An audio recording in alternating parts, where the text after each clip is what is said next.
Solve कर लिए होगे अब तो, क्योंकि अच्छा देख लेते हैं। तो भाई जो क्वेश्चन कह रहा था उसके अकॉर्डिंगली हम लोगों ने 30 डिग्री पे जब प्रोजेक्ट किया और क्वेश्चन में दिया है कि 17.3 पे आकर स्ट्राइक कर गया, तो ये जो डिस्प्लेसमेंट है और इस डायरेक्शन का वेलोसिटी है u cos 30 डिग्री, तो हम लोग निकाल सकते हैं कितना टाइम लगेगा। इस डायरेक्शन का वेलोसिटी है u cos 30 degree, that is 5√3। ये वैल्यू हम लोग ऑलरेडी निकाल चुके हैं 5√3। तो इतने वेलोसिटी से चला तो टाइम कितना लगा, तो टाइम लगा हमारा 17.3 डिवाइडेड बाई 5√3 और इससे मिल गया 2 सेकंड। 2 सेकंड में मोशन हुआ है। तो हाइट ऑफ द टावर निकालने के लिए हम लोग वाई डायरेक्शन में मोशन कंसिडर किए, एस वाई माइनस एच और यू वाई ए वाई सब पता है, टाइम भी पता है, तो हम लोगों को सुटेबल है S Y is equal to U Y T plus half A Y T square. ये काम करेंगे, एस वाई का वैल्यू लिखेंगे माइनस एच, हमें एच ही तो चाहिए, और यू वाई था कितना भाई, तो 5 था, तो 5 इंटू टाइम का value 2 second plus half into A Y है -10 इंटू टी, टाइम का वैल्यू है 2 सेकेंड, स्क्वायर करेंगे ऐसा। तो this implies minus H is equal to 10 -20, 10 -20 is equal to -10 मिला, minus H is equal to -10 मिला, it means H is equal to 10। तो 10 metre का हमारा टावर था, 10 मीटर का टावर था, तो 10 मीटर पे टिक लगाएंगे। बोलो कोई परेशानी नहीं है। अब जो लोग इन कैलकुलेशंस को माइंड में कर लें वो तो सबसे अच्छा रहेगा। 17.3 है तो पिक्चर दिमाग में खुद ही ड्रॉ हो जाना चाहिए, और इधर का हमें वेलोसिटी पता है, इधर का डिस्प्लेसमेंट पता है, तो टाइम निकल जाए, और जब टाइम निकल जाएगा तो फिर उतने टाइम में वर्टिकली कितना ग्राउंड पे स्ट्राइक करने के पहले कितना नीचे आया वो पता लग जाएगा। S Y is equal to minus H, H का वैल्यू हम लोगों को निकल जाएगा। चलो क्लियर है यहाँ तक, आगे बढ़ते हैं, नेक्स्ट क्वेश्चन पे चलते हैं। चलो भाई नेक्स्ट क्वेश्चन पे आ जाओ, देखो इसको जरा ट्राई करो जल्दी से। Excuse me. Speed of a projectile at its maximum height, speed of the projectile at its maximum height, तो ठीक है भाई, मैक्सिमम हाइट पे speed of the projectile maximum height पे √3 टाइम्स इट्स इनिशियल स्पीड। अच्छा, इनिशियल स्पीड हमारा u था, तो मैक्सिमम हाइट पे तो तुम्हारा यही वेलोसिटी होता है भाई, जो कि u cos थीटा होता है। मैक्सिमम हाइट पे तो एक ही वेलोसिटी होता है, सबको पता है भाई। मैक्सिमम हाइट पे only one velocity, and that is, क्योंकि वर्टिकल कंपोनेंट ऑफ वेलोसिटी 0 हो चुका होता है मैक्सिमम हाइट पे, और हॉरिजॉन्टल वाला वही रहता है, जो vx रहता है वो वही रहता है जो ux रहता है। तो ये है u cos थीटा। तो वो कह रहा है कि √3/2 टाइम्स इनिशियल स्पीड है, मीन्स u cos थीटा जो है हमारा हाईएस्ट पॉइंट पे, वो कह रहा है √3/2 times initial velocity, initial speed. तो ये लिखेंगे, u से u कैंसिल होगा, और cos थीटा का वैल्यू √3/2, इसका मतलब थीटा का वैल्यू मिल गया हमें 60 degree. It means angle of projection तो था 60 degree. If range of the projectile is p times, अब रेंज ऑफ द प्रोजेक्टाइल कह रहा है कि if range of the projectile is p times the maximum height attained, p times the maximum height attained, ये range है, तो range is p times the maximum height attained, then p is equal to, तो p का value चाहिए, इस p का value चाहिए। तो भैया रख दो वैल्यू, जो क्वेश्चन कह रहा है वैसे ही काम कर लो। तो रेंज का वैल्यू रखेंगे u² sine 2 theta divided by g is equal to p times maximum height, u² sine square theta divided by 2g, ये होता है मैक्सिमम हाइट। अब इसके बेसिस पे p का वैल्यू निकालेंगे, तो g तो बेकार ही है, और ये हो जाएगा 2u², p का वैल्यू हो गया 2u² sign 2 theta, sign 2 theta को भी हम लोग ब्रेक कर दें अगर, तो लिख सकते हैं 2 sine theta into cos theta, ऐसा लिख सकते हैं, divided by u² sine square theta, ये मिल गया। तो इससे u² भी कैंसिल हो गया, और p का वैल्यू मिल गया हमें 2 इंटू 2, एक साइन थीटा से एक साइन थीटा कैंसिल हो जाएगा, कॉस थीटा, और डिवाइडेड बाई साइन थीटा, यही मिल गया, यानी कि 4 कॉट थीटा मिल गया। तो ऐसा भी ऑप्शन हो सकता था कि 4 कॉट थीटा, लेकिन 4 और कॉट थीटा का वैल्यू, तो कॉट यहाँ पे तो थीटा का वैल्यू 60 डिग्री आ चुका है, तो 4 और कॉट 60 डिग्री, tan 60 डिग्री क्या होता है भाई, तो tan 60 √3 होता है, इसलिए cot 60 1/√3, इससे मिल जाएगा हमें 4/√3।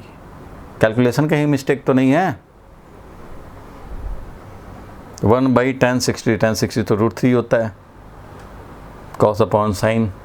देख लो भाई, t का वैल्यू हो गया u² into 2 sin theta into cos theta, ये 2 ऐसे आ गया, और maximum u² sin² थीटा/2g, u² sin² theta upon 2 जी तो कैंसिल है, ठीक है, कोई परेशानी तो नहीं होना चाहिए। ये 4 और ये कॉस थीटा और एक साइन थीटा कैंसिल हो गया, कॉट थीटा हो गया,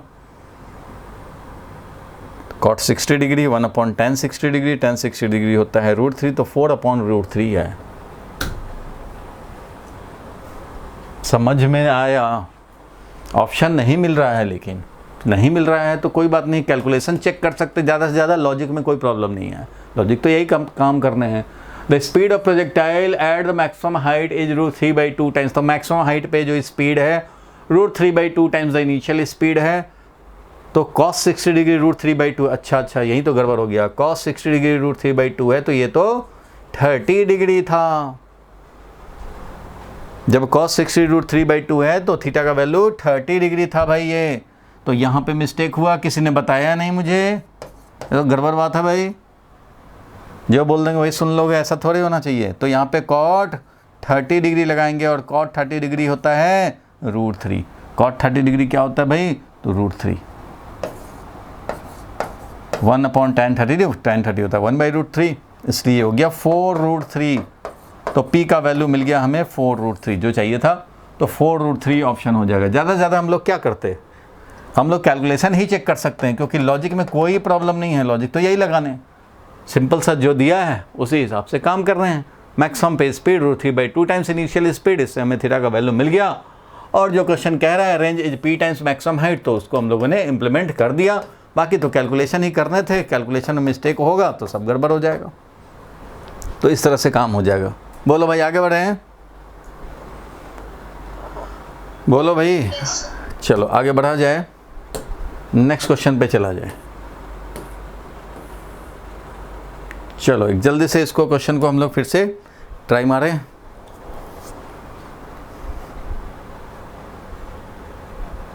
रेडी, 1 2 3 4, खोपड़ी पे लगाओ जोर। 4 girls skating on a circular ice ground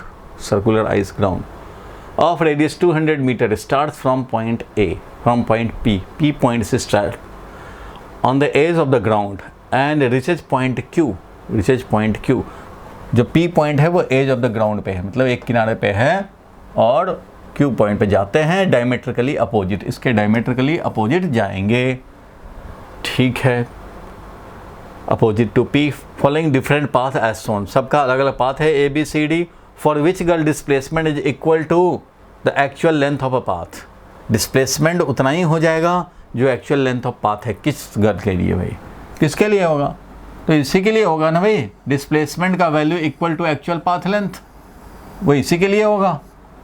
displacement का वैल्यू और डिस्टेंस का वैल्यू सेम इसके लिए हो, जो स्ट्रेट में जा रहा है, जो इधर उधर जा रहा है उसके लिए तो डिस्प्लेसमेंट कुछ और है, पाथ लेंथ कुछ और है, तो only for see it will be, तो इसमें कोई डाउट वाली बात नहीं थी, डाउट होना नहीं चाहिए था इसमें, फिर भी कुछ लोगों ने भेजा।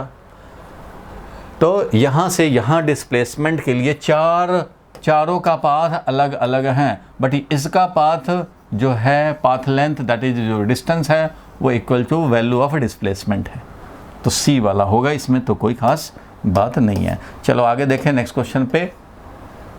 The position of a particle is given by, जल्दी से ट्राई करो, position of the particle is given by, तो position of the particle R vector से दिया हुआ है, इतना वेक्टर तो भाई सबको एक्सपेक्टेड है कि पता होगा, तो 3t i कैप, क्योंकि सारे लोग वेक्टर कवर कर चुके हैं, 2t² j cap plus 5k cap, ऐसा है ये, where t is in second and coefficients have proper limits, ठीक है भाई। R to be in meter, the direction of velocity of the particle at t equal to 1 second क्या होना चाहिए,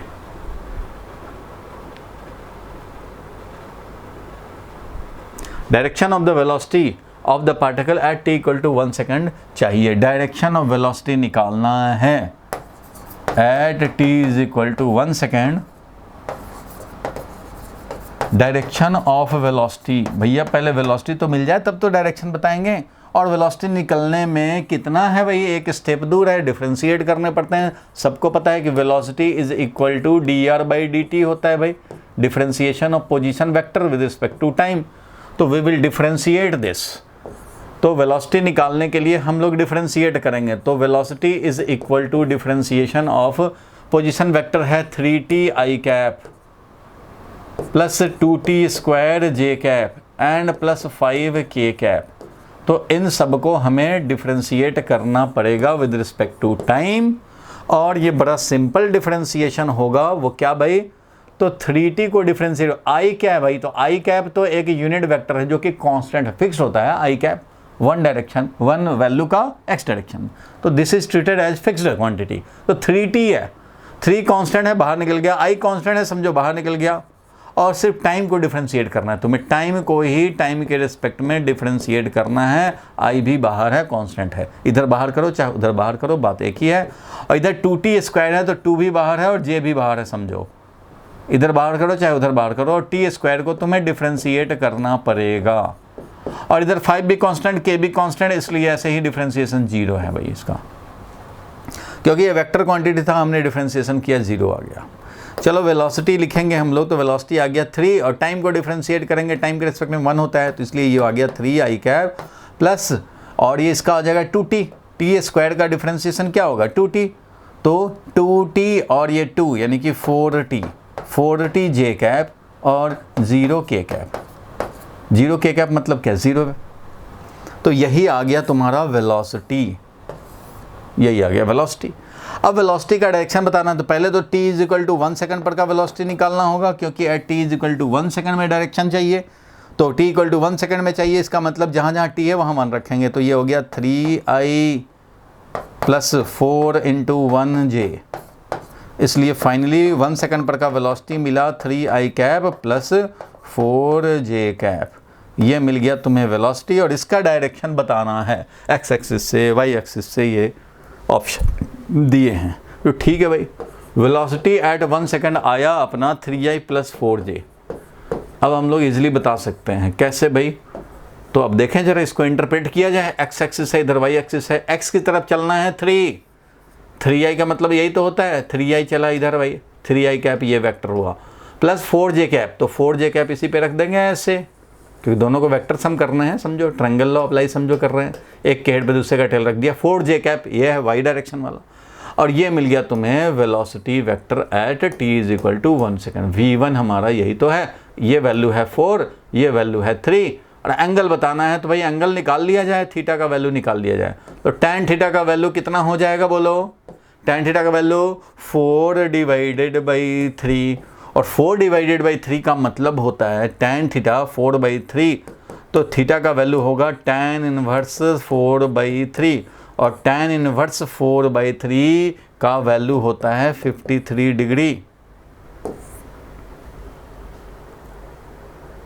इसलिए 53 डिग्री विद x एक्सिस हो जाएगा। अच्छा 53 डिग्री विद x एक्सिस हो जाएगा। अगर y एक्सिस से भी निकालना चाहता कोई तो निकाल सकते थे, तो अगर y एक्सिस से निकालने, मान लो अल्फ़ा है तो tan अल्फ़ा का वैल्यू लिखूंगा। कुछ लोगों को कन्फ्यूजन हो रहा है कि 53 डिग्री कैसे लिख दिया आपने एक ही बार में, तो भैया याद है मुझे इसलिए लिख दिया tan alpha is equal to, और कैसे याद है अभी बता देता हूँ। tan alpha is equal to हो जाएगा ये वाला डिवाइडेड बाई ये वाला क्या, तो ये है Vx मतलब 3, और ये वाला क्या है 4, तो tan अल्फ़ा 3/4 है, इसलिए अल्फ़ा इज इक्वल टू यहाँ पे बोल सकते हैं tan इनवर्स 3/4, और tan इनवर्स 3/4 होता है 37 डिग्री। तो इसलिए y एक्सिस से 37 डिग्री, x एक्सिस से 53 डिग्री, तो y एक्सिस से हमारा 37 डिग्री है, तो लिखा नहीं है कहीं 37 डिग्री विद x एक्सिस नहीं ले सकते, तो एक ही करेक्ट है 53 डिग्री विद x एक्सिस, क्योंकि डायग्राम में दिख रहा है कि ये जो थीटा हमने लिया है वो विद x एक्सिस लिया है। बोलो कोई प्रॉब्लम तो नहीं है, ये समझ गए यहाँ तक? बस ये पता नहीं लगा कि tan इनवर्स 4/3 को 53 डिग्री मैंने क्यों लिख दिया। चलो उसको बता देते हैं। देखो भाई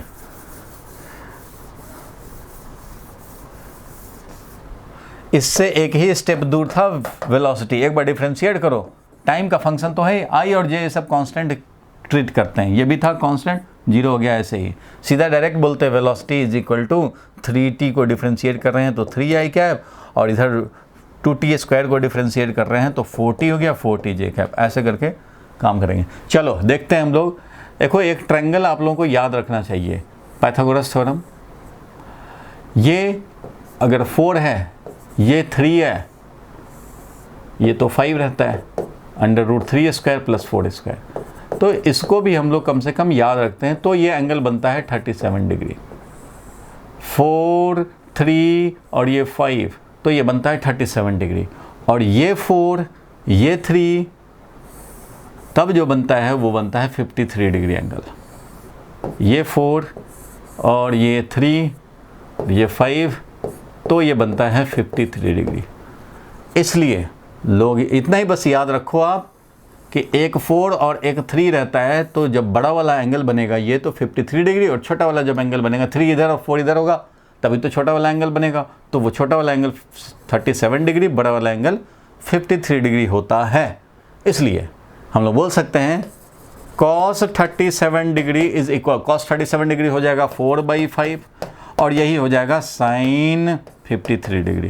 तो sin 53 डिग्री भी 4/5। अच्छा, cos 53 डिग्री क्या होगा भाई? तो cos 53 डिग्री होगा cos 53/5, और यही होगा sin 37 डिग्री। sin 37 डिग्री भी 3/5, sin 37 डिग्री। ये बात समझ गए? बस ये आपको याद है, जब ये दोनों ट्रायंगल याद है तो आपको साइन याद है, कॉस याद है, और tan भी याद है। tan 53 डिग्री अगर बोलें तो tan 53 डिग्री है 4/3, ये ट्रायंगल माइंड में चलता रहता है। और tan 37 डिग्री करेंगे तो वो होगा 3/4, क्योंकि छोटा वाला जैसे ही 37 जैसे ही देखेंगे, 3, 4 का जहाँ हिसाब किताब देखने लगे ना, साइन कॉस में 3/5 4/5, तो 37 53 डिग्री दिख जाएगा। और tan में अगर हमारा 3/4 4/3 ऐसा दिखने लग जाए तो भी हमें 53 और 37 वाला दिमाग में दोहरा लेना चाहिए। तो इस तरह से ये भी मिल जाएगा। ट्रायंगल बस याद रखना है कि भैया जब छोटा वाला ये एंगल रहता है 37 डिग्री, तो ये सामने 3 और इधर 4 रहता है। ये ट्रायंगल बस 2 याद रखने, तो आपको ये मिल जाएगा। तो जैसे ही tan इनवर्स 4/3 आया तो मेरे दिमाग में 4 और 3 का tan में, तो दिमाग में आ गया कि 37 चाहे 53, तो कौन सा लेंगे भाई? तो यहाँ देख रहे हो कि tan में तो परपेंडिकुलर अपॉन बेस होता है, परपेंडिकुलर वाला बड़ा है, इसका मतलब बड़ा वाला एंगल है, तो 53 डिग्री लिख दिया मैंने। तो ये ट्रायंगल याद रखना माइंड में। तो ये 37 और 53 डिग्री वाला सॉल्व कर लोगे। ये भी स्टैंडर्ड है, याद होना चाहिए। चलो आगे बढ़े भाई, बोलो।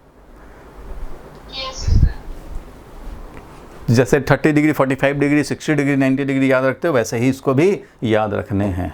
चलो आगे बढ़ते हैं, नेक्स्ट क्वेश्चन पे चलते हैं। चलो जल्दी देखो भाई, इसको ट्राई करो, इसको जल्दी से फटाफट।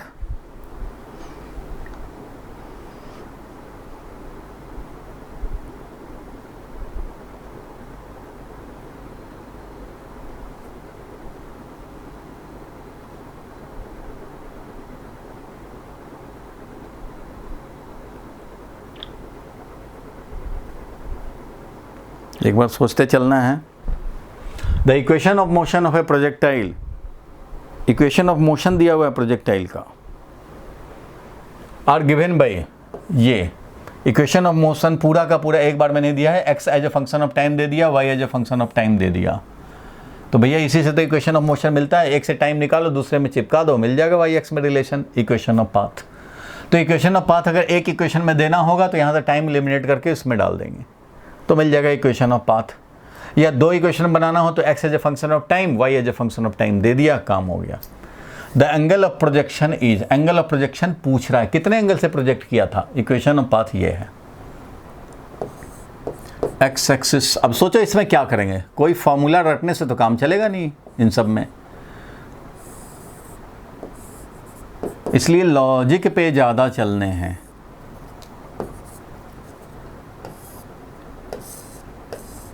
अब देखो यहाँ पे x as a function of time दिया है 36 इंटू टी, तो 36 इसका मतलब u cos थीटा है, क्योंकि x कोऑर्डिनेट होता था, याद होगा डेरिवेशन टाइम में x का वैल्यू जो हमारा x डायरेक्शन में डिस्प्लेसमेंट होगा वो हमारा क्या होता था, तो u cos थीटा इंटू टी उस डायरेक्शन का वेलोसिटी। क्यों भाई, क्योंकि x डायरेक्शन का जो डिस्प्लेसमेंट होता था वो सीधा हम लोग ux इंटू टी लिख सकते हैं, क्योंकि x डायरेक्शन में एक्सेलरेशन होता था 0 और वेलोसिटी होता था कांस्टेंट, और वेलोसिटी कांस्टेंट जब हो कितना भाई, तो u cos थीटा।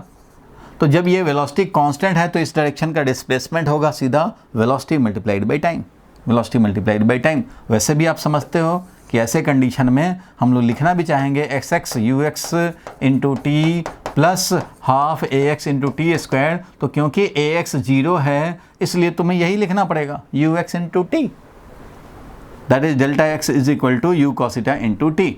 तो ये बात आप समझते हैं, अगर आपका ये लॉजिक तो क्लियर ही है। ये तो डेरिवेशन में हम लोगों ने देखा ही था कि ये x डायरेक्शन में एक्सेलरेशन होता नहीं है, इसलिए सीधा u into T. Time of flight रख दोगे तो टाइम ऑफ फ्लाइट रखोगे तो x का वैल्यू सीधा रेंज हो जाएगा। ये x क्या है भाई, तो ये डिस्प्लेसमेंट है, कुछ नहीं बोला जाता है तो ऑरिजिन प्रोजेक्शन टाइम पे, प्रोजेक्शन पॉइंट पे पहुंच समझते हैं, इसलिए x दिया हुआ है, इसका मतलब x डायरेक्शन का डिस्प्लेसमेंट ये है। तो यहाँ पे देख के ही पता लग रहा है कि u cos थीटा इज 36। तो एक चीज़ तो तुम्हें मिल गया, ये देखते ही पता लग गया कि x डायरेक्शन में तो u cos थीटा इंटू टी होता है, इसलिए u cos थीटा इज 36। अब यहाँ पे देखो भाई, यहाँ पे तो इसका जरा स्टैंडर्ड वाले से कंपेयर करो। y डायरेक्शन में जो डिस्प्लेसमेंट होता था वो होता था u by T plus half a by T square, ये होता था।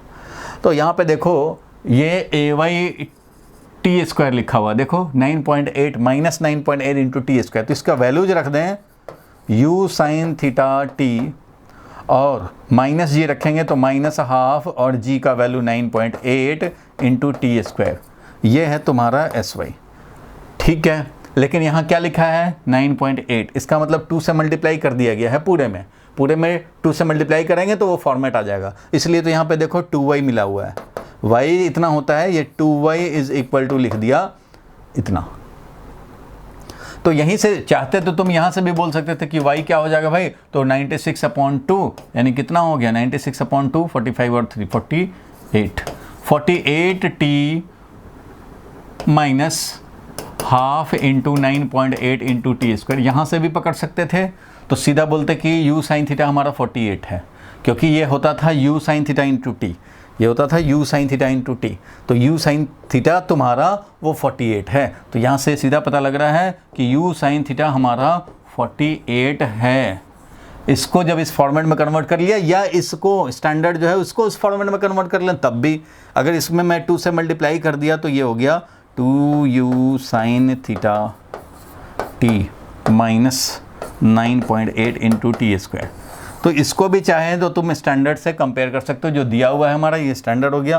तो यहाँ पे देख रहे हो 2u साइन थीटा मतलब 2 into you sign theta is 96, ये वाला पूरा वैल्यू दिया हुआ है 96, तो u साइन थीटा हो गया 96/2 दैट इज 48। तो चाहे जैसे भी करो आप, या तो जो स्टैंडर्ड होता है y लिखा हमने उसको 2y बना दिया, 2y बना दिया तो ये जो वैल्यू दिया हुआ है यही 96 दिया हुआ है इक्वेशन के हिसाब से।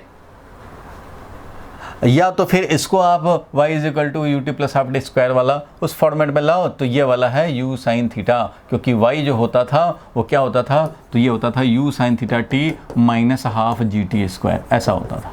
तो इसलिए ये फॉर्मेट में ये u साइन थीटा ही 48 है। तो जैसे भी है, आप चाहे इक्वेशन स्टैंडर्ड लिख करके इससे कंपेयर करो ओरिजिनल से, या इसको स्टैंडर्ड फॉर्म में ले आओ तब कंपेयर कर लो, जो भी है u साइन थीटा 48 है। इसलिए हम लोग क्या करेंगे, ये इक्वेशन नंबर 2 समझ लेंगे, ये इक्वेशन नंबर 1 समझ लेंगे। हमें चाहिए एंगल ऑफ प्रोजेक्शन, तो tan में, साइन में, किसी में भी ला सकते हैं।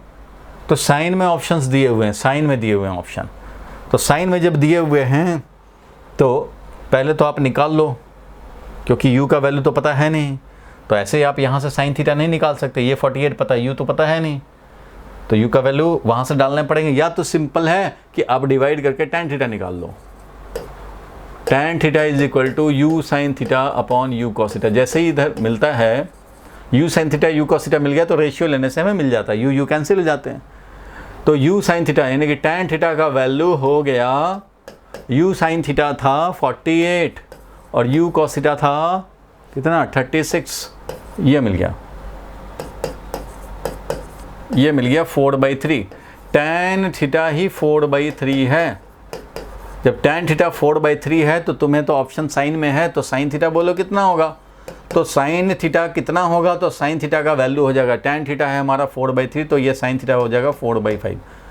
क्यों? क्योंकि साइन tan थीटा इतना तो मैथ्स में किया ही हो, ये होता है p/b परपेंडिकुलर अपॉन बेस। तो tan थीटा तुम्हें 4/3 है, इसका मतलब हो गया परपेंडिकुलर और ये बेस, ये समझो 4 है और ये है 3। और अगर आपको याद है तो सीधा बोल दोगे कि अच्छा ये तो 53 डिग्री एंगल है, थीटा क्या है भाई, तो 53 डिग्री एंगल है जब 4/3 tan थीटा बोल रहा है। तो साइन 53 डिग्री क्या होता है, तो साइन 53 डिग्री होता है 4/5, ऐसे समझ सकते हैं। या फिर यहाँ पे हम लोग tan थीटा है तो यहीं से निकालते हैं कि साइन थीटा क्या हो जाएगा भाई, तो साइन थीटा ये तो p/b है परपेंडिकुलर अपॉन बेस, तो साइन थीटा में भी तो परपेंडिकुलर होता है तो 4 तो रहेगा ही, और बेस का जरा हाइपोटेन्यूज होता है, तो बेस ये है परपेंडिकुलर ये है, तो हाइपोटेन्यूज क्या होगा, तो भाई 4² + 3² होगा, इसलिए 4/5। तो sine theta is 4/5, so theta is equal to sine inverse 4/5, ऐसा आपको आंसर देखने पड़ेंगे। तो साइन इनवर्स 4/5 वाले पे टिक लगाओगे। यहाँ इक्वेशन ऑफ पाथ इस तरह से दिया हुआ, भैया 9th 10th वाला थोड़ी है जो डायरेक्ट आपको दे देगा ये कर लो निकाल लो, आपको कुछ खोपड़ी भी खर्च करने पड़ेंगे। तो इसलिए देखो यहाँ इक्वेशन ऑफ पाथ को ऐसे दे दिया, x as a function of time, y as a function of time दे दिया। अब कंपेयर करके आपको एंगल ऑफ प्रोजेक्शन बताने हैं।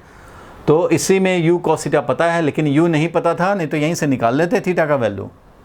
u ही नहीं पता है, इसलिए आगे बढ़ना पड़ा हम लोगों को और y एक्सिस वाला लिखना पड़ा। पहले x एक्सिस वाला y एक्सिस वाला लिखे, तो इससे u cos थीटा और u sin थीटा दोनों मिल गया। जब दोनों मिल गया तो tan थीटा मिल गया, tan थीटा मिल गया तो एंगल मिल गया। अगर एंगल पूछता तो cos में हो सकता था, sin में, tan में होता तो डायरेक्ट tan इनवर्स 4/3 होता, sin में आ गया तो sin इनवर्स 4/5 हो गया, cos में होता तो cos इनवर्स 3/5 हो जाएगा, cos में आता तो cos इनवर्स 3/5 हो जाता।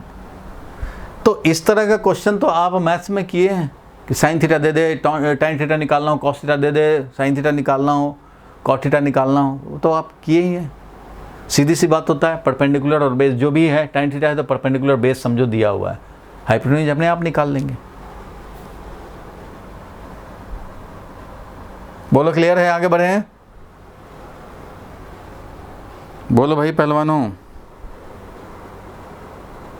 देख लो, कुछ डाउट है तो पूछ लो। हिमांशी, पुनीत, बोलो भाई। क्लियर है, आगे बढ़ते हैं फिर। चलो देखो, 2 balls are projected at an angle theta and 90 degree minus theta with the horizontal with the same speed. The ratio of their maximum vertical height, ratio of maximum vertical height निकालने हैं। तो एक तो प्रोजेक्ट किया theta पे,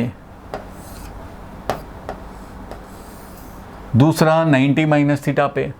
तो ऐसे condition में रेंज तो हमारा सेम आता है, सबको पता है भाई, रेंज हमारा सेम आता है ऐसे कंडीशन में जब थीटा और 90 माइनस थीटा हो, थीटा और 90 डिग्री माइनस थीटा हो तो रेंज हमारा कम से कम सेम होता है। ठीक है, कोई बात नहीं है। तो अब पूछ रहा है कि भाई ratio of their maximum vertical height क्या होगा। तो ratio of maximum vertical height means h1/h2 ये चाहिए तुम्हें। तो h1 क्या है भाई, तो h1 है u² sin square theta upon 2g, क्योंकि थीटा एंगल ऑफ प्रोजेक्शन के लिए यही होता है मैक्सिमम हाइट। दूसरी बार 90 डिग्री माइनस थीटा है, तो इसलिए इसका मैक्सिमम हाइट जो होगा वो u² sin 2 इंटू थीटा, जो एंगल ऑफ प्रोजेक्शन है वो है 90 डिग्री माइनस थीटा। तो एंगल ऑफ प्रोजेक्शन को रिप्लेस कर दिया। फार्मूला में ये थीटा क्या है, एंगल ऑफ प्रोजेक्शन। अब यहाँ angle of projection 90 minus theta ले रहे हो तो u² sin square theta, theta के बदले में लिखेंगे 90 degree minus theta divided by 2g, ऐसा करना पड़ेगा। ये हुआ ratio, u² sin square angle of projection divided by 2g, u² sin square angle of projection divided by 2g। 2g हो गया 4g, शहीद हो गया, समझो 4g ऐसे ही बोल दिया, शहीद हो गया, बच गया। u² भी तो शहीद ही है, तो यहाँ बच गया हमारा h1/h2 और ये आ गया sine square theta divided by sine square theta, that is sine 90 degree minus theta और इंटू साइन 90 माइनस थीटा। तो साइन 90 माइनस थीटा तो कॉस थीटा होता है, यानी कि sine square theta upon cos square theta. Sine 90 minus theta होता है cos theta, दो बार है तो कॉस स्क्वायर थीटा मीन्स क्या हो गया, tan स्क्वायर थीटा। तो इसलिए tan स्क्वायर थीटा h1/h2 हो जाएगा 1:tan स्क्वायर थीटा। तो ratio of their maximum vertical height, तो थीटा और 90 माइनस थीटा के कॉरस्पॉन्डिंग, तो ये tan स्क्वायर थीटा 1 हो रहा है, लेकिन इसका मतलब इसने h2/h1 निकाला है, सेकंड वाले का हाइट और फर्स्ट वाले का हाइट, तब आएगा 1/tan स्क्वायर थीटा। तो 1:tan स्क्वायर थीटा और ये है tan स्क्वायर थीटा 1। h1/h2 निकालोगे तो tan स्क्वायर थीटा, तो ये, और जगह h2/h1 निकालोगे तो ये है, यहाँ पे हमारा tan square theta upon 1 h1/h2 निकाला हुआ है, इसलिए tan स्क्वायर थीटा हो जाएगा इसका आंसर। अगर दे देता क्वेश्चन में ऐसे ही दे दिया रेशियो देयर मैक्सिमम हाइट, तो जो पहले लिखा है उसका पहले, जो 90 माइनस थीटा लिखा है तो उसका बाद में ऐसा लेना चाहिए। दूसरा कुछ और होता है तो इंडिकेट करना चाहिए क्वेश्चन में, नहीं इंडिकेट करेगा तो जो पहले है उसका पहले लिखेंगे, इस तरह से निकाल लेंगे। चलो आगे बढ़ते हैं हम लोग। चलो एक क्वेश्चन आ गया, ग्राफ रिलेटेड है, जल्दी से इसको मैचिंग कराएंगे हम लोग। देखो भाई, इसमें match the column 1 with column 2, column 1 है इधर कॉलम 2 है, दोनों का मैचिंग करने हैं और इधर आंसर भी हमारे पास है, लेकिन पहले आप इसका ट्राई कर लें। तो देखा जाए भाई, किसी एक को पकड़ लो, कोई ग्राफ पकड़ लें या कोई इधर का स्टेटमेंट पकड़ लें, देखें कौन सा ग्राफ मैच करेगा। कोई भी एक हम लोग ले लें, मान लो इसको लेते हैं, तो इस हिसाब से देखो कौन सा ग्राफ सूट करेगा। Has velocity positive and acceleration negative through out, तो थ्रू आउट एक्सेलरेशन हमारा निगेटिव रहे बट वेलोसिटी पॉजिटिव रहे। Acceleration negative but velocity positive, और ग्राफ किसका दिया है, एक्सटी ग्राफ। तो एक्सटी ग्राफ का वेलोसिटी का मतलब होता है स्लोप, v होता है slope of XT graph,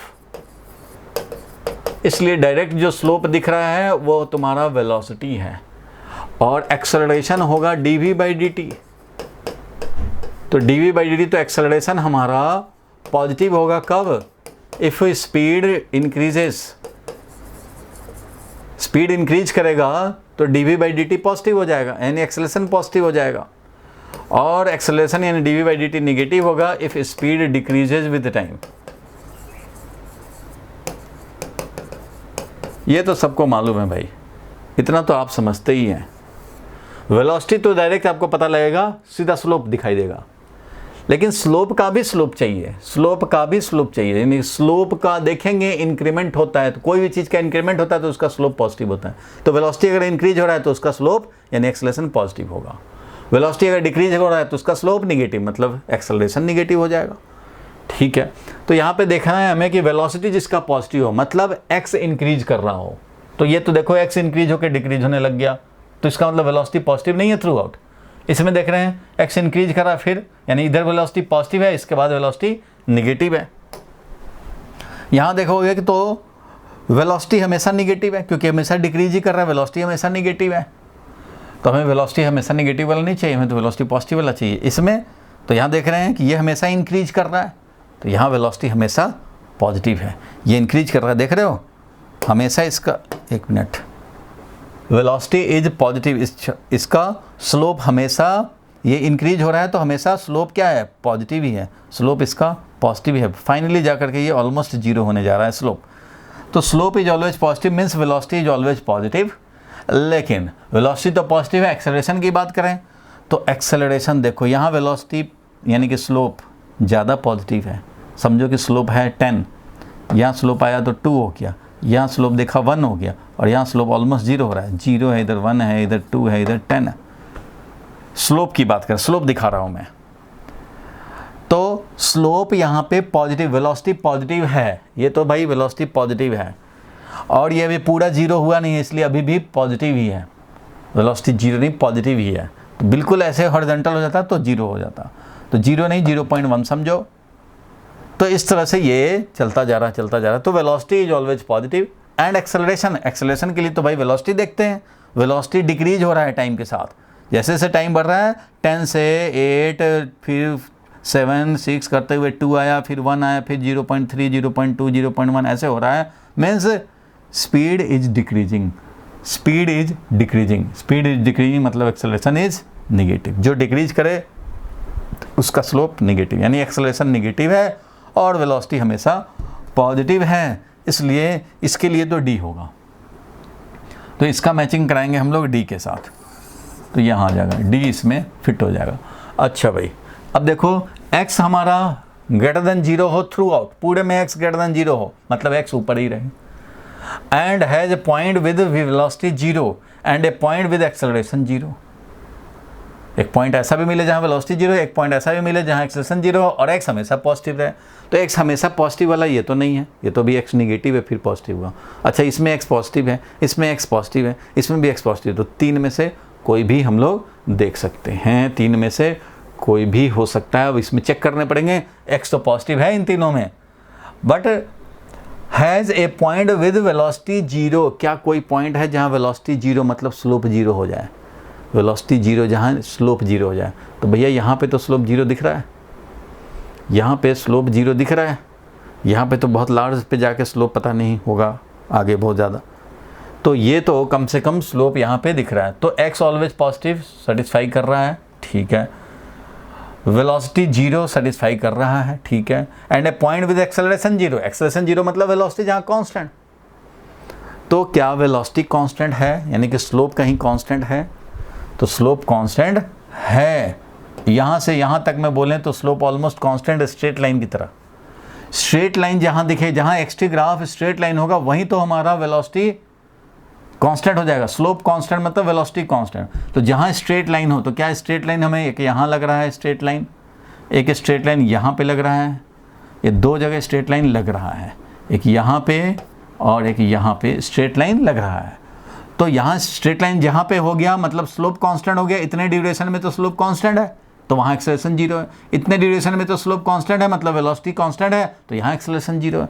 it means acceleration 0 वाला मिल रहा है, एक्सेलरेशन 0 वाला मिल रहा है, यहाँ पे वेलोसिटी 0 वाला मिल रहा है, यहाँ वेलोसिटी 0 वाला मिल रहा है, और x हमेशा पॉजिटिव है, इसलिए इसका तो हमें यही है, यानी कि इसके लिए तो b ही है। तो कई बार ऐसा होता है कि 2 ही चेक कर लेने पे भी पता लग जाता है, 2 भी चेक कर लेने पे पता लग जाता है। देखो 2 का भी अगर हमें इन्फॉर्मेशन मिल जाए, जैसे मिला हम लोगों को फर्स्ट का डी मिला था और सेकंड का बी मिला था, फर्स्ट का डी और सेकंड का बी, तो उसके लिए कौन सा होगा? फर्स्ट का डी एंड सेकंड का बी। अच्छा, इधर वाले का डी, फर्स्ट वाला डी, यानी कि डी वाला जो है वो P है, PQR, तो ये D वाला P और Q वाला का B, यानी कि B वाले का Q, तो ये लास्ट वाला ऑप्शन करेक्ट हो रहा है। तो कई बार दो में ही हो जाता है काम, तो यानी लास्ट वाला ऑप्शन तुम्हारा करेक्ट हो रहा है। तो कोई बात नहीं है, और भी हम लोग चाहें चेक करना। 2 का तो देख लिया हम लोगों ने, फर्स्ट वाले का आया था D, फर्स्ट वाले का जो आया था इसमें D आया था और सेकंड वाले में B आया था, ठीक है भाई। चलो उसी पे देखें, फर्स्ट का डी और सेकंड का बी, यानी कि पी का बी और क्यू का बी। और जरा देख लें आर का, तो आर का has a point with 0 displacement 40 greater than 0। 0 displacement का पॉइंट हो, 0 डिस्प्लेसमेंट का पॉइंट हो, डिस्प्लेसमेंट यहाँ एक्स को डिस्प्लेसमेंट से दिखाया हुआ है, तो कहाँ 0 डिस्प्लेसमेंट? किसी पॉइंट पे 0 डिस्प्लेसमेंट। 0 डिस्प्लेसमेंट तो ये दिख रहा है, positive displacement, negative displacement, 0 displacement. तो भैया 0 डिस्प्लेसमेंट तो यहाँ मिल रहा है, has a point with 0 displacement 40 greater than, बिल्कुल 40 ग्रेटर देन 0 यहाँ मिल रहा है, इसलिए इसका क्या हो जाएगा? तो इसका हो जाएगा ए। और लास्ट वाले का देखें, has v negative and a positive. V negative हो, ए पॉजिटिव, मतलब वेलोसिटी निगेटिव होना मतलब स्लोप निगेटिव होना चाहिए। एक्स-टी ग्राफ का स्लोप निगेटिव, तभी तो वेलोसिटी निगेटिव। तो स्लोप निगेटिव ये है डिक्रीज करता हुआ, और यहाँ पे है डिक्रीज करता हुआ, लेकिन ये थ्रू आउट डिक्रीज करता हुआ है। तो वेलोसिटी निगेटिव है स्लोप निगेटिव है एंड एक्सेलरेशन इज पॉजिटिव। बिल्कुल भाई, देखो यहाँ पे, यहाँ स्लोप तुम्हें लग रहा है -7, यहाँ स्लोप लग रहा है -3, यहाँ स्लोप लग रहा है -2, यहाँ लग रहा है -0.1। अब बताओ ये स्लोप का क्या हो रहा है, यानी कि वेलोसिटी है ये, स्लोप मतलब वेलोसिटी, ये जो इंडिकेट किया हमने स्लोप मतलब वेलोसिटी। तो वेलोसिटी -7 से -3 हो जाए, फिर -2 हो जाए, तो इसका मतलब इंक्रीज कर रहा है ना वेलोसिटी। वेलोसिटी टाइम के साथ इंक्रीज कर रहा है, क्योंकि वेलोसिटी पहले था, अगर मैं इसका वेलोसिटी दिखाऊं तो पहले था वेलोसिटी, देखो कम टाइम पे था -7 था वेलोसिटी। चलो भाई -7 था वेलोसिटी, फिर थोड़ा टाइम बढ़ाया -3 हो गया वेलोसिटी, फिर थोड़ा टाइम बढ़ाया -2 हो गया वेलोसिटी, फिर हमारा वेलोसिटी -0.1 हो गया, फिर चलता हुआ फाइनली जाकर के 0 होगा वेलोसिटी। मीन्स वेलोसिटी का ग्राफ तो ऐसा है। अब बताओ वेलोसिटी का ग्राफ ऐसा है तो क्या एक्सेलरेशन पॉजिटिव नहीं है?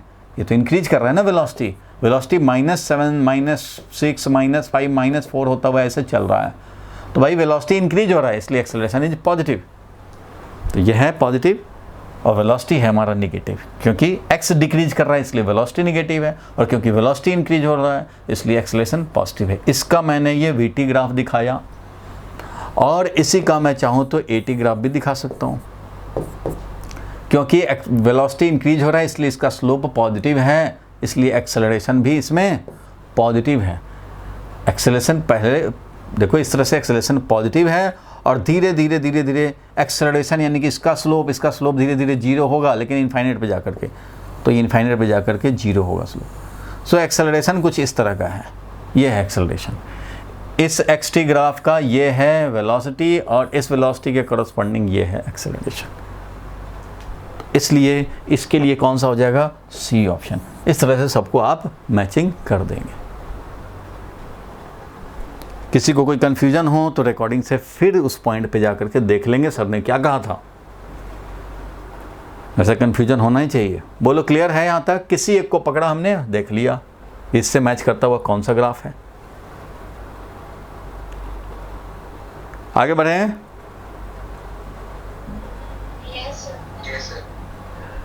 एक ग्राफ से इसका स्लोप निकालो वेलोसिटी मिलेगा, और इसका स्लोप निकालो एक्सेलरेशन मिलेगा। अब बार बार आप ग्राफ प्लॉट कर करके तो नहीं देखोगे, यहीं आपको देख लेने हैं।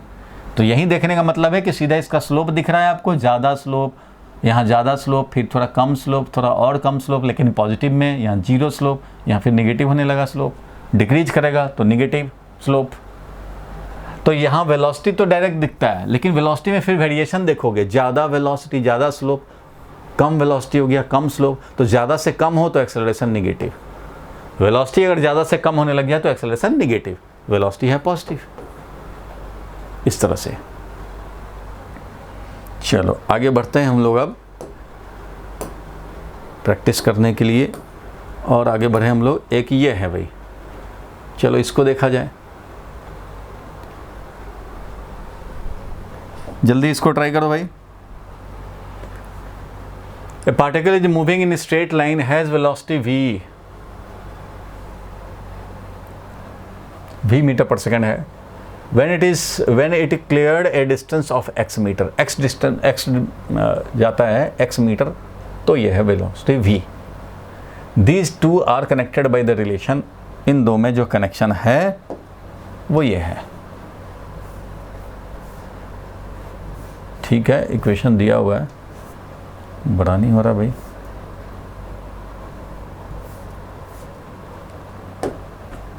चलो कोई बात नहीं है, दिख तो रहा होगा। तो यहाँ पे वेलोसिटी मैं लिख दे रहा हूँ √49 + x है। यह है वेलोसिटी एंड x में relation. When its velocity is 1 metre per second, its acceleration is, acceleration पूछ रहा है। When velocity is 1 metre per second, acceleration is equal to what? ये है क्वेश्चन का summary. If velocity is this,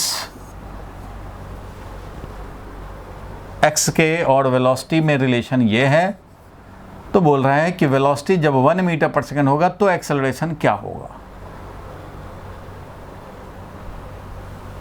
तो acceleration के लिए तो तुम्हें पहले डिफरेंशिएट करना पड़ेगा।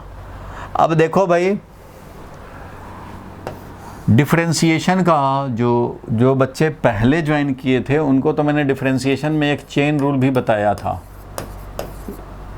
लेकिन जो बाद में ज्वाइन करते तो जनरली चेन रूल पे क्वेश्चन आता नहीं है, ये थोड़ा एंट्रेंस बेस्ड क्वेश्चन आ गया है, इसलिए चेन रूल पे डिफ्रेंशिएशन करना, तो यहाँ चेन रूल का यूज़ होगा। डिफ्रेंशिएट करना चाहते हैं, देखो मैं थोड़ा सा रिकैप कर देता हूँ यहाँ पे, और जो लोग चेन रूल नहीं पढ़े हैं वो भी थोड़ा समझ जाएंगे। अगर आपको ज़्यादा ज़रूरत पड़ेगा मुझे व्हाट्सअप कर देना, मुझे व्हाट्सअप कर दोगे तो मैं चेन रूल का तुम्हें ये वीडियो भेज दूंगा रिकॉर्डिंग, जो पहले बैच में लिया था। पहले बैच वाले के साथ टाइम ज़्यादा होता है, इसलिए कोई भी चीज़ आराम से डिस्कस हो जाते हैं।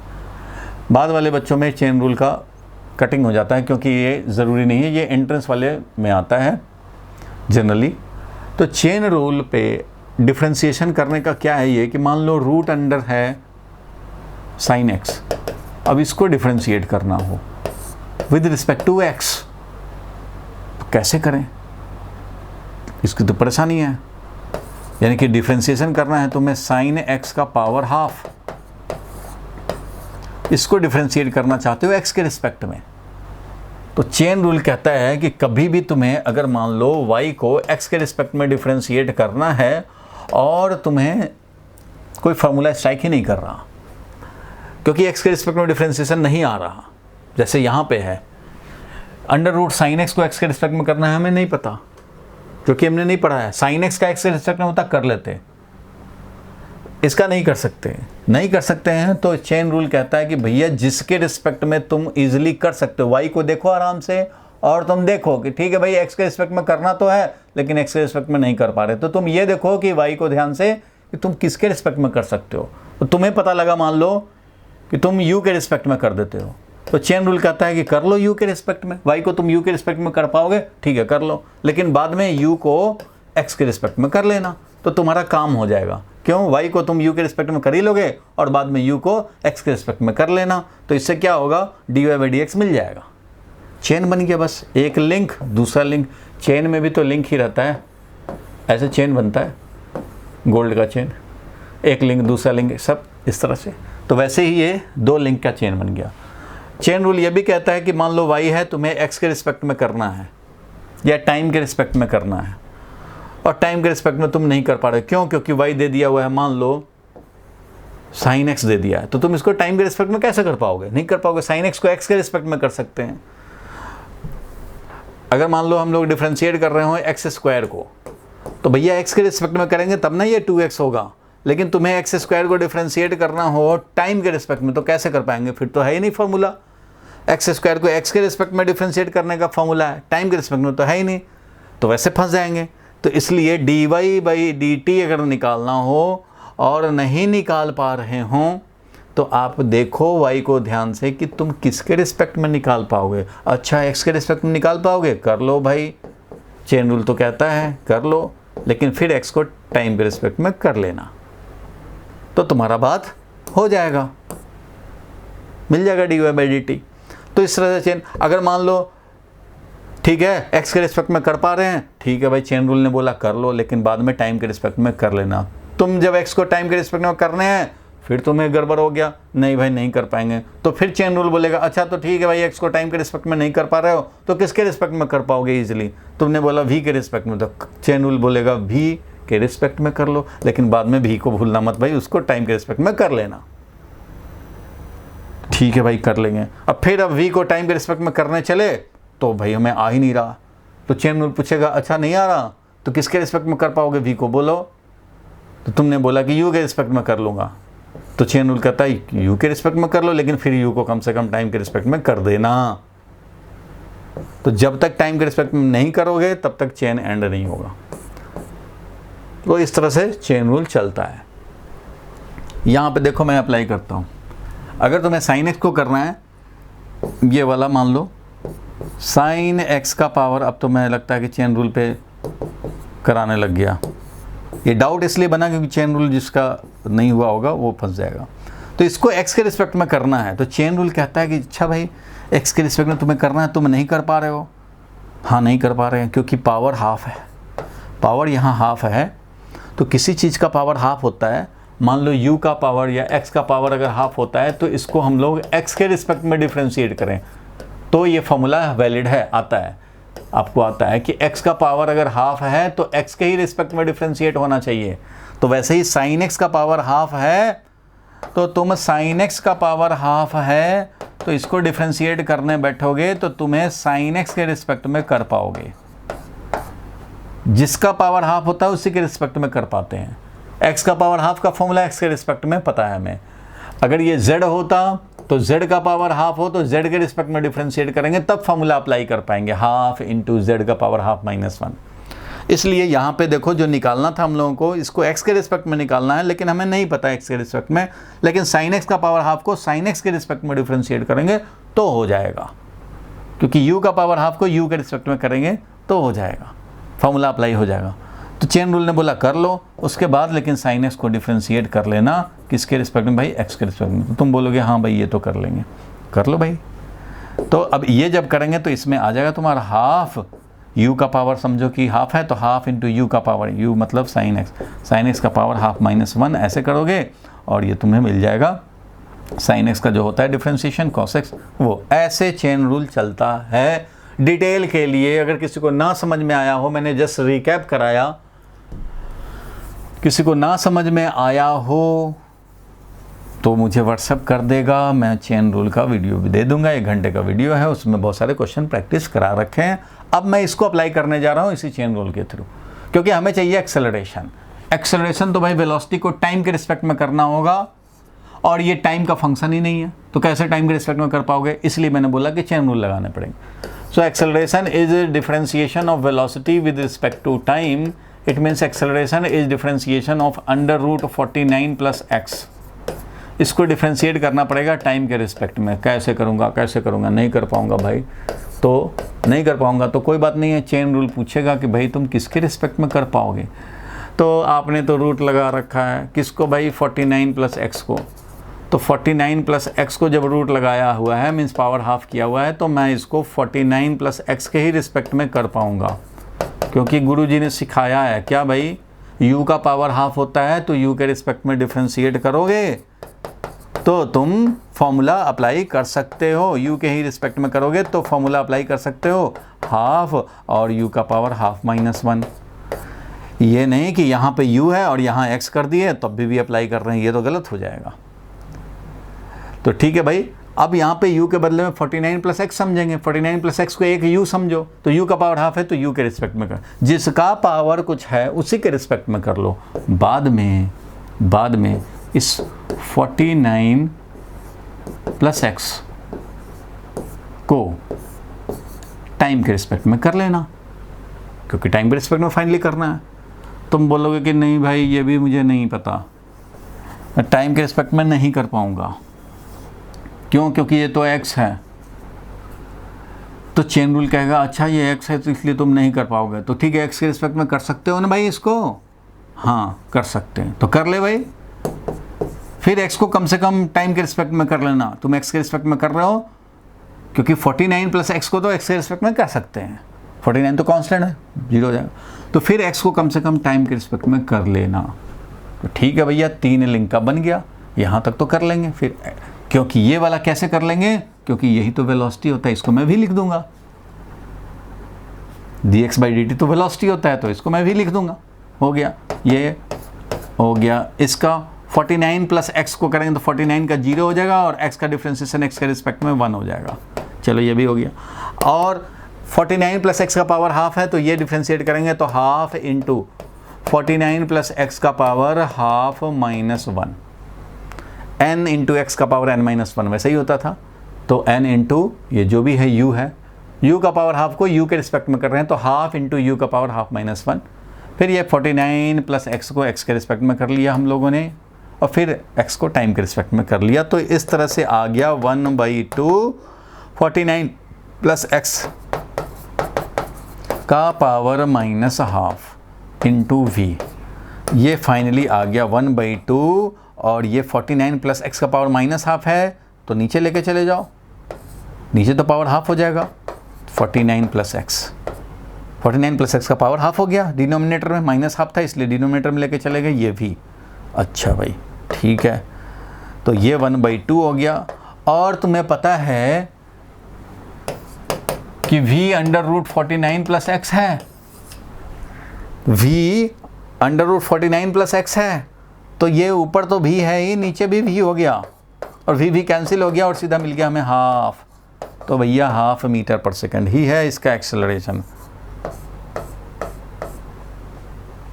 हाफ मीटर पर सेकंड ही हो गया इसका एक्सेलरेशन। तो हाफ मीटर पर सेकंड स्क्वायर इसका एक्सेलरेशन हो गया, पर सेकंड स्क्वायर इसका एक्सेलरेशन हो गया। अब जब बोल रहा है कि जब वेलोसिटी 1 हो, तो जब वेलोसिटी 1 हो तो ऐसे भी 1 रखोगे, तो ये वाला भी तो वेलोसिटी ही है, तो ये भी 1 रखो, 1 रखो, तब भी हमारे v तो कैंसिल ही हो जा रहा है सीधा हाफ। वेलोसिटी 2 भी रहेगा तब भी वही हो जाएगा, क्योंकि एक्सेलरेशन इज कांस्टेंट। एक तो ये हो गया। अच्छा भाई, कुछ लोगों को परेशानी हुआ कि चेन रूल दिक्कत है, तो चलो भाई वीडियो मांग लेना, और नहीं तो एक और मेथड में ट्राई करता हूँ, शायद बिना चेन रूल का हो जाए। चलो देखो भाई, वेलोसिटी क्या है, कोशिश करते हैं। अगर मैं स्क्वायर करूँ बोथ साइड, ये रूट का लफड़ा ही खत्म हो जाए, तो v square is equal to क्या हो जाएगा, 49 प्लस एक्स। लेकिन अब तो हमें डिफरेंशिएट करना पड़ेगा, इसमें भी शायद लग ही जाएगा, differentiating with respect to time. क्यों भाई, टू गेट एक्सेलरेशन, हमें तो चाहिए एक्सेलरेशन के लिए हमें काम करना पड़ेगा। तो इसको जब डिफरेंशिएट करेंगे तो फिर वही बात आ गई, चेन रूल तो यहाँ भी आ गया। v स्क्वायर को डिफरेंशिएट करना है टाइम के रिस्पेक्ट में, this will be equal to 49 plus x को डिफरेंशिएट करना होगा टाइम के रिस्पेक्ट में। तो यहाँ पे कैसे करेंगे, तो फिर आ ही गया इसमें भी चेन रूल। हाँ, रूट वाला नहीं आया लेकिन ऐसे आ गया। v स्क्वायर को करेंगे तो डिफरेंशिएट करो v स्क्वायर को v के रिस्पेक्ट में, क्योंकि v स्क्वायर का तो v के रिस्पेक्ट में पता ही है, इनटू फिर v को टाइम के रिस्पेक्ट में कर लेना। और यहाँ भी टाइम के रिस्पेक्ट में करना है, तो ये तो चलो 0 हो गया और ये हो गया dx/dt। तो dx/dt तो खुद वेलोसिटी है, तो यहाँ पे क्या मिल गया भाई, वेलोसिटी को डिफरेंशिएट करोगे तो 2v, वेलोसिटी के रिस्पेक्ट में, वेलोसिटी स्क्वायर को वेलोसिटी के रिस्पेक्ट में डिफरेंशिएट किया, 2v मिला, और ये मिला acceleration. This will be equal to velocity, dx/dt is nothing but velocity. इसलिए एक्सेलरेशन का वैल्यू क्या मिल गया, एक्सेलरेशन का वैल्यू मिल गया v divided by 2v, v भी देखो कैंसिल हो गया और मिल गया हमें हाफ। वही काम तो वहाँ भी हुआ था, v डिवाइडेड बाई v। तो ऐसे भी करेंगे, लेकिन यहाँ भी चेन रूल लगेगा, क्योंकि v स्क्वायर को डायरेक्ट टाइम के रिस्पेक्ट में आप नहीं कर पाएंगे, v स्क्वायर को v के रिस्पेक्ट में करना पड़ेगा, फिर v को टाइम के रिस्पेक्ट में। चेन रूल तो यहाँ भी लगेगा। हाँ, रूट वाला लफड़े से आप हट सकते हैं, ऐसे करने पड़ेंगे। बोलो क्लियर है? जिन भाई बंधु को चेन रूल में अगर प्रॉब्लम हो, क्योंकि जो लेट बैच वाले हैं उनको मैंने बोला था कि साइड रखो इसको, अभी इंट्रेंस में आ जाते हैं कभी कभी। ऐसा तो 12th में ही एक क्वेश्चन है जो चेन रूल पे आता है। चलो आगे बढ़ते हैं हम लोग, नेक्स्ट क्वेश्चन पे चलें। चलो, ये वाला टेस्ट का क्वेश्चन था। The least count of A stopwatch, least count of A stopwatch is 1/5 second. Least count का मतलब समझते हो भाई, क्योंकि ये प्रैक्टिकल से रिलेटेड है। अगर ऑफलाइन सेंटर खुला होता तो आप सेंटर पे आते तो आपको प्रैक्टिकल कराया जाता है। प्रैक्टिकल वाले सर हमारे आते हैं, मैं तो नहीं कराता प्रैक्टिकल, लेकिन मैं सर को रखा हूँ एक, वो सर आके करा जाते हैं प्रैक्टिकल, तो आपको करवा देता, लेकिन प्रैक्टिकल वाला बात तो वही बताते हैं। लेकिन लीस्ट काउंट का मीनिंग तो कम से कम मैं आपको बता ही सकता हूं इतना। लीस्ट काउंट का मतलब है लीस्ट, मिनिमम। लिस्ट तो आप समझते हो, मिनिमम काउंट। एक लिस्ट टाइम होता है, एक लिस्ट काउंट, मतलब काउंट जो करते हैं, जो मेजरिंग डिवाइस से जो मेजर करेगा, काउंट करेगा, उसका मिनिमम वैल्यू को बोलेंगे लिस्ट काउंट। जो हम लोग के घर में क्लॉक होता है उसका लिस्ट काउंट होता है 1 सेकेंड। मतलब एक तो भाई मिनट हैंड होता है मोटा वाला, एक उससे थोड़ा बड़ा वाला होता है ये आवर हैंड, फिर उससे थोड़ा बड़ा हुआ मिनट हैंड, और उससे बड़ा हुआ ये सेकंड हैंड। तो सेकंड हैंड सबसे कम से कम टाइम को मेजर करने वाला ये है सेकंड हैंड, क्योंकि ये तो एक बार शिफ्ट होगा 1 घंटे के बाद, ये तो भाई 1 मिनट के बाद एक आगे बढ़ेगा। लेकिन सबसे कम टाइम में एक ही सेकंड में ये एक बार आगे बढ़ जाता है। एक एक बार ये आगे बढ़ता रहता है, बढ़ता रहता है, बढ़ता रहता है, एक एक करके ऐसे ऐसे चलता रहता है। तो मिनिमम जो काउंट कर सकते हैं वो 1 सेकंड है।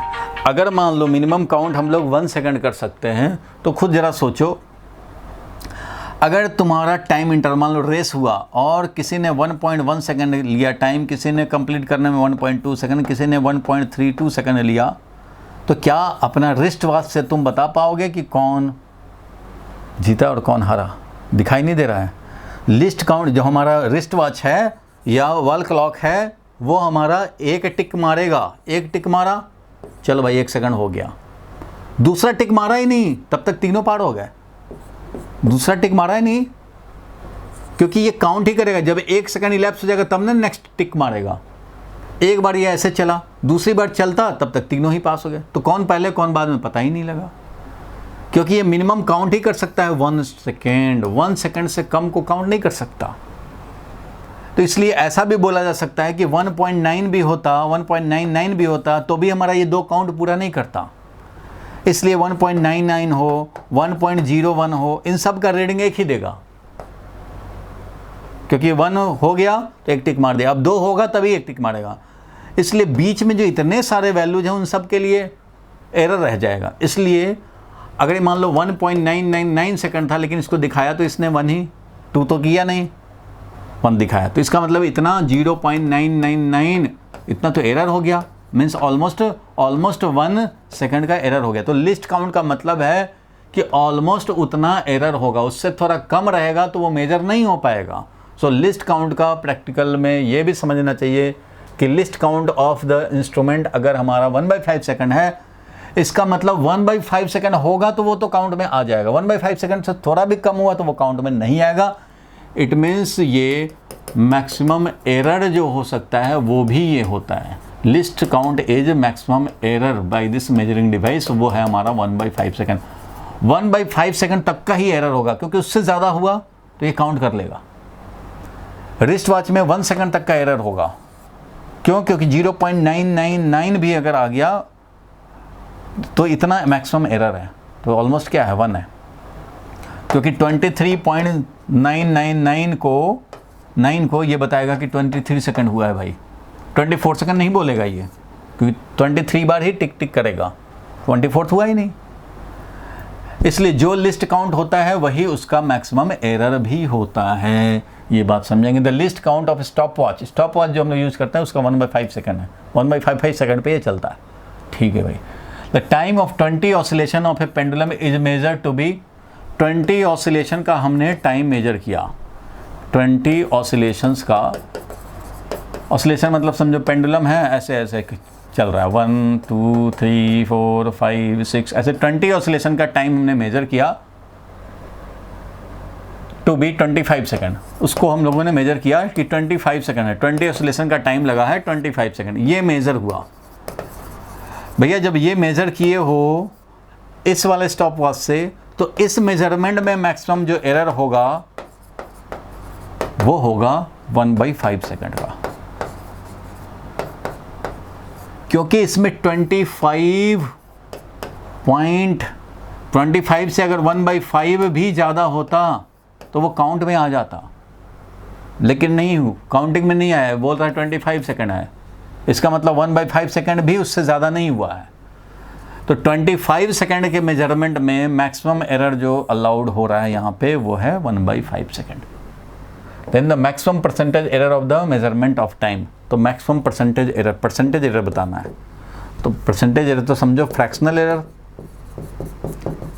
मल्टीप्लाइड बाई 100 ही होता है। तो कोई बात नहीं, डायरेक्ट परसेंटेज एरर भी लिख सकते हैं हम लोग। देखो भाई 25 के मेजरमेंट में तुमने एरर किया है 1/5 का, तो 100 का अगर मेजरमेंट करते तो क्या होता भाई, तो 100 ओरिजिनल के लिए 25 ओरिजिनल है, तो एरर मैक्सिमम हमारा 1/5 सेकंड का हो सकता है। तो 1/5/25 इंटू 100 दैट इज 4 से मल्टीप्लाई करोगे तो 1/5 multiplied by 4 that is 4/5 means 0.8% error होगा। ओरिजिनल टाइम जो मेजर किया गया 25 सेकेंड, उसमें एरर कितना आया 1/5, तो इसको बोलेंगे फ्रैक्शनल एरर। एरर जिसने पढ़ा है उसको समझ में आया होगा, फ्रैक्शनल एरर होता ही है। एरर मीन एब्सोल्यूट एरर बोलें या सिंपली मेजरिंग डिवाइस में लिस्ट काउंट बोलें, error divided by original multiplied by 100, ये तो फ्रैक्शनल है। परसेंटेज एरर में यही होता है, परसेंटेज एरर होता है फ्रैक्शनल एरर मल्टीप्लाइड बाई 100, इसलिए 1/5 तो है ही, error divided by original into 100 करोगे, 100 करोगे तो ये 4 और 4 से मल्टीप्लाई किया तो 0.8% आया। तो इतना मैक्सिमम एरर है, तो ये वाला आंसर तुम्हारा करेक्ट होगा। क्लियर है यहाँ तक? बोलो भाई, अरे क्लियर है? आगे बढ़ूँ? Yes sir. चलो आगे बढ़ते हैं हम लोग, नेक्स्ट पॉइंट पे चलते हैं। नेक्स्ट पॉइंट पे आ गया एक और क्वेश्चन, एक वेक्टर पे क्वेश्चन आया। If a is equal to B plus C, question बोल रहा है a is equal to B plus C. A vector, try कर लो जल्दी से, A vector is equal to B plus C है, ए बी सी है स्केलर मैग्नीट्यूड 5, 4 एंड 3, तो ए है 5, बी है 4, सी है 3। तो जहाँ 5, 4, 3 आता है ना, तो मेरे दिमाग में तो यही चलने लगता है, अच्छा राइट एंगल ट्रायंगल, एक 3, एक 4, एक 5, अच्छा ऐसा ही मेरे दिमाग में तो घूमता है भाई। 3, 4, 5 हुआ तो, और ख़ास करके वेक्टर में सम किया हुआ है, इसका मतलब कि ये दोनों ऐसे हैं। a is equal to B plus C है, इसका मतलब इसको a वेक्टर समझा जाए और a का वैल्यू 5 है, इसको a समझे, और b समझेंगे ये वाला b वेक्टर है, और इसको समझा जाए c, तो ये काम हो जाएगा ऑब्जर्वेशन मेथड से। बोलो ठीक है? 3, 4, 5 का जैसे ही मिलता है, क्योंकि 5 होता है √4² प्लस 3², तो ये हाइपोटेन्यूज का काम करता है जब 4 और 3 होते हैं। तो ये हो गया। अब क्वेश्चन में पूछ रहा है angle between A and C, A and C में एंगल, तो ए वेक्टर ये है, सी वेक्टर ये है, तो इन दोनों के बीच में देखो हेड हेड मैचिंग है, तब एंगल को ये बोलेंगे। एंगल बिटवीन टू वेक्टर तो यही होता है, जब दोनों का हेड हेड मैचिंग हो जाए या दोनों का टेल टेल मैचिंग हो जाए, तभी हम लोग बोलते हैं एंगल। तो ये है एंगल बिटवीन टू वेक्टर, एक ए है और सी है, ए और सी में ही निकालने हैं तुम्हें, तो ए और सी में ये एंगल, तो क्या करेंगे भाई, tan थीटा देखेंगे, tan theta is equal to 4/3, दैट इज 53 डिग्री। तुम्हें पता ही है कि 4 सामने वाला हो तो 53 डिग्री बड़ा वाला एंगल बनता है, 53 डिग्री बनेगा। अच्छा, इसको तुम दूसरे टर्म में लिखना चाहो, 53 डिग्री तो है थीटा का वैल्यू, कॉस के टर्म में या साइन के टर्म में लिखना चाहते हो, तो अगर कॉस थीटा लिखेंगे तो cos theta is equal to हो जाएगा ये base 3 divided by 5, 3 divided by 5, तो कॉस इनवर्स 3/5 बोल सकते हैं थीटा का वैल्यू, कॉस इनवर्स 3/5 बोल सकते हैं थीटा का वैल्यू, ये हो जाएगा। वो नहीं हो सकता, साइन के टर्म में अगर लिखेंगे तो साइन थीटा होगा 4/5, तो साइन इनवर्स 4/5 होता, π/2 तो हो नहीं सकता। तो इस तरह से हम लोग निकाल सकते हैं। चलो ठीक है भाई, तो ऑब्जर्वेशन मेथड तो सबसे बढ़िया मेथड होता है, और जहाँ 3, 4, 5 दिखे आपको तुरंत रेडी हो जाना है। चलो इसमें देखो जल्दी से, ये भी क्लू पॉइंट पे था सीधा। The particle starting from moving from rest along a, ठीक है, along a straight line under the action of a constant force मतलब constant acceleration and travel a distance x in first 5 second, first 5 second में x distance, तो next 5 second में 3x distance, next 5 second में 5x distance, next 5 second में 7x, next 5 second में 9x, constant acceleration हो तो, starting from rest हो तो। याद होगा ये क्लू पॉइंट मैंने लिखवाया था कि अगर कोई पार्टिकल मोशन शुरू करता है इनिशियल वेलोसिटी 0 से और एक्सेलरेशन रहता है कांस्टेंट, तो एक्सेलरेशन तो होता है फोर्स डिवाइडेड बाय मास, जब फोर्स कांस्टेंट है तो एक्सेलरेशन भी कांस्टेंट है, तो क्वेश्चन में दिया हुआ है constant force. Particle starts moving from rest in a straight line under the action of a constant force and travels distance x in first 5 second. Equal time interval में जो distance covered होंगे वो इस ratio में होंगे, first 5 second में ये, then the distance travelled by it in the next 5 second, तो वो 3x होगा डायरेक्ट। नहीं तो आप क्या करेंगे, ऐसे लिखेंगे s is equal to half a into t square. क्यों भाई, u तो 0 है। अच्छा, तो फर्स्ट सेकंड में अगर फर्स्ट 5 सेकंड में लिखते हो तो half a into first 5 second में लिखोगे तो ये लिखोगे, यही है तुम्हारा फर्स्ट 5 सेकंड में। अगर आप कैलकुलेट करें, ये क्लू पॉइंट ना अगर देखें, क्लू पॉइंट दिखा तो डायरेक्ट 3x पे टिक है, कोई कैलकुलेशन नहीं। फिर भी अगर आप क्लू पॉइंट नहीं आपके माइंड में स्ट्राइक करता तो आप ये लिखेंगे, तो ये लिखेंगे 25a/2। ठीक है भाई। फिर आप नेक्स्ट 5 सेकंड में मतलब पहले पूरा 10 सेकंड का निकाल लो, क्योंकि इसमें जो t रखोगे वो तो 0 से लेकर के उस टाइम तक का दिखाएगा, 10 सेकंड तक का। यहाँ हो गया हाफ a इंटू अगर, तो ये 0 से 10 का बताएगा। ये बता रहा है तुम्हें t इक्वल टू 0 से 5 का, और ये बता रहा है तुम्हें t is equal to 0 to t is equal to 10 का। वो कितना आया भाई? तो 100a/2 आया, 100a/2 आया। अच्छा भाई, तो 0 से 10 में ये 0 से 10 सेकंड में यहाँ t is equal to 5 second, ये t is equal to 10 second, 0 से 10 सेकंड में हमारा ये आया, और 0 से 5 में ये आया। तो ये वाला जो नेक्स्ट 5 सेकंड का जो निकालना था, नेक्स्ट 5 सेकंड का, तो वो नेक्स्ट 5 सेकंड का आ गया हमारे पास। नेक्स्ट 5 सेकंड का जो निकालना था वो आ गया ये माइनस ये 100a/2 माइनस 25a/2, यही तो। और 25a/2 है, यही क्वेश्चन में दे दिया कि ये x है, तो 100a/2 क्या होगा? ये वाला 4x। 100a/2 इसका मतलब क्या है? 4x है। और हमारे पास ये आ गया 75a/2। तो 75a/2 मीन्स 3 इंटू 25a/2, और 25a/2 ही तो हमारा x है, तो इसलिए 3x मिल गया हमें नेक्स्ट में। पहले 5 सेकंड में x, दूसरे 5 सेकंड में 3x, और ये पूरा मिला है तो 4x। तो यही वाला 4x हमें टोटल मिला हुआ है पूरे 10 सेकंड का। t is equal to 5, t is equal to 0, t is equal to 10। तो भैया इसलिए बोला था क्लू पॉइंट आप रखेंगे तो कई बार कैलकुलेशन से बचेंगे। सीधा equal time interval, constant acceleration motion with initial velocity 0, ratio होता है 1:3:5:9। इसमें यह भी दे सकता था कि सेकंड में, अगर ये दे देता, मान लो सेकंड में ये 3x चला, यानी कि सेकंड इंटरवल में 3x चला, तो फोर्थ इंटरवल में कितना चलेगा? Equal interval of 5 second. तो सेकंड वाले में 3x चला, या इसका वैल्यू दे देता कि सेकंड वाले में ये s चला, तो फोर्थ वाले में कितना चलेगा? तो जब सेकंड इक्वल टाइम इंटरवल में first 5 second, second 5 second, third 5 second, fourth 5 second, ये तुम्हें दिया हुआ है, ये वाला पूछ रहा हूँ, क्या करेंगे? ये वाला दे दिया हुआ है कि s है ये, तो इसको क्या करेंगे? तो ये भाई इसमें भी तुम्हें वही शॉर्टकट लगाओगे, नहीं तो ये कैलकुलेशन में ज़्यादा टाइम कंज्यूम होगा। ये अगर हमारा s है तो इसको लिखोगे कि अच्छा तो पहले वाले में x चला होगा, ये 3x चला होगा, ये 5x चला होगा, ये 7x चला होगा, 3x ही दे दिया तुमने s, इसका मतलब x का वैल्यू है s/3, तो इसमें कितना चलना है? 7x, तो 7 और x का वैल्यू है s/3, तो बोल दोगे 7/3s, आंसर हो जाएगा 7/3s, क्योंकि हमारा 3x का वैल्यू ही s दे दिया हुआ है, तो x का वैल्यू क्या होगा? s/3, और ये चलाएगा 7x फोर्थ टाइम इंटरवल में, तो 7x यानी कि 7 और x का वैल्यू s/3, तो 7/3s मिल जाएगा।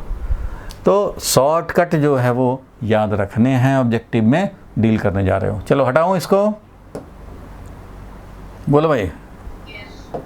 चलो आगे बढ़ते हैं हम लोग, नेक्स्ट पे चलते हैं। नेक्स्ट आ गया, जल्दी से देखा जाए। The distance travelled bye A particle starting from rest and moving with an acceleration 4/3 in the third second. तो ये बड़ा सिंपल था, टेस्ट में आया हुआ, थर्ड सेकंड में दिखाना है भाई। तो थर्ड सेकंड के लिए फॉर्मूला होता है u + a/2 इंटू 2n-1, ये होता था फॉर्मूला nth सेकंड में, ये होता था nth सेकंड में। इसी को हम लोग अप्लाई कर दें, थर्ड सेकंड में निकालना चाहते हैं, तो थर्ड सेकंड में हो गया u तो 0 है, इनिशियल वेलोसिटी 0 लिख रहा है, a/2 इंटू 3-1, ये सब माइंड में करना है। 2 इंटू 3 6 हो गया, -1 5 हो गया। अच्छा भाई 5a/2, ये है 5a/2। Travel by the particle starting from rest moving with an acceleration 4/3, तो 4/3 का एक्सेलरेशन है इन द थर्ड सेकंड, तो 5/2 इंटू 4/3 का एक्सेलरेशन है, तो 4/3 डाल देंगे, कितना मिल जाएगा? 20/6। 20/6 का मतलब कितना हो गया? 3 2 जा, और ये 10/3, तो ये मिल गया 10/3 अगर डेसिमल में करना होता तो डेसिमल में कर देते, डिस्प्लेसमेंट 10 मीटर, तो 10/3 मीटर आ गया। इस तरह से निकाल लेंगे, ठीक है। nth सेकंड का ये डिस्प्लेसमेंट, ये फोर्थ काइनेमेटिकल इक्वेशन के फॉर्म में लोग याद रखते हैं, याद रखना ही चाहिए। स्टार्टिंग रेस्ट से हो चाहे जो भी इनिशियल वेलोसिटी होगा वो रखेंगे। अब 0 था तो 0 रख दिया, a/2 × 2n-1, ये फॉर्मूला अप्लाई करना है। चलो आगे बढ़ते हैं हम लोग। एक और आ गया क्वेश्चन, इसमें question, stone is throne upward with speed u from the top of A tower, reach the ground with velocity 4u, the height of the tower is. ये वैसा ही क्वेश्चन है जो हम लोगों ने स्टार्टिंग में देखा था। एक टावर से हम लोग प्रोजेक्ट कर रहे हैं u स्पीड से, लेकिन ये कह रहा है कि ग्राउंड को स्ट्राइक किया है 4u से।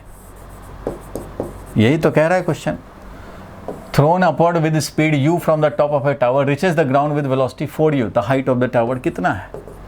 तो हाइट ऑफ द टावर कितना है भाई, तो यहाँ पे देख रहे हो कि u वेलोसिटी दिया है और यहाँ 4u से स्ट्राइक कर रहा है।